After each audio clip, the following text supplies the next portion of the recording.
You know what's strange? We talk endlessly about toxic friends. We talk about narcissists and emotional vampires.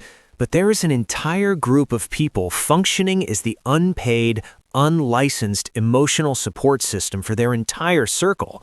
And their specific psychological exhaustion is almost completely ignored. The therapist friends. If you were the person everyone texts at 2 a.m. when their life is falling apart, if you were the one who listens to the exact same breakup story for the 5th time without judging, if people constantly tell you, you give the best advice, you know exactly what I'm talking about. And here's what nobody tells you. This role isn't just a personality quirk. It is a psychological trap, and it is quietly destroying your own mental health. Picture this. You're sitting in your car or on your bed, spending an hour talking a friend off a ledge. You know exactly what to say to calm them down. But when you hang up the phone, you're sitting there alone in the quiet. You realize you have no one to call for your own problems. You know the deepest, darkest secrets of everyone around you, but they barely know the real you. Psychologists point to a specific mechanism behind this. It's driven by hyper-empathy, but it often stems from a childhood trauma reaction known as the fawn response. Somewhere along the line, your brain learned a very dangerous lesson. To be safe, loved, or valued, you had to be useful. You learned that if you were the one managing the emotional temperature of the room, you could prevent conflict. You didn't become the therapist friend because you loved drama. You became the therapist friend because anticipating other people's needs is how you survived.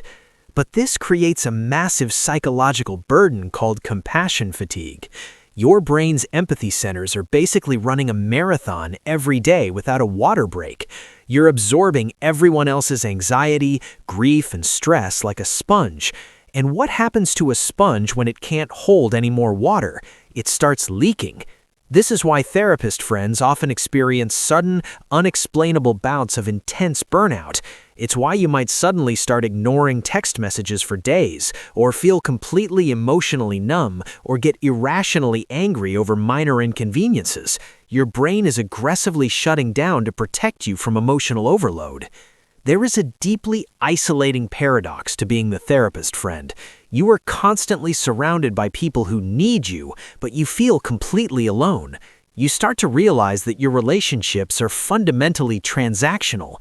You're terrified that if you stop giving advice, if you stop being the emotional dumpster for your friend group, people will simply stop calling. And sadly, clinical studies on relationship dynamics often prove this fear right. When a therapist friend finally sets a boundary, when they finally say, "I can't take this on right now," the friend group rarely apologizes. Instead, they get angry because you broke the unspoken contract. You stopped playing the role you were assigned. The truth is, being the therapist friend isn't a superpower. It's a heavy, invisible backpack you've been carrying for years. You spend your whole life holding a mirror up to everyone else so they can see their best selves, but you forget what you look like. They are the emotional anchors, and anchors spend their whole existence at the bottom of the ocean, keeping the ship steady, completely unseen. You deserve a space where you can just be a mess without having to fix it for anyone else. If this hit home for you, please subscribe. And if you want to support these deep dives, hit that like button. I would genuinely appreciate it.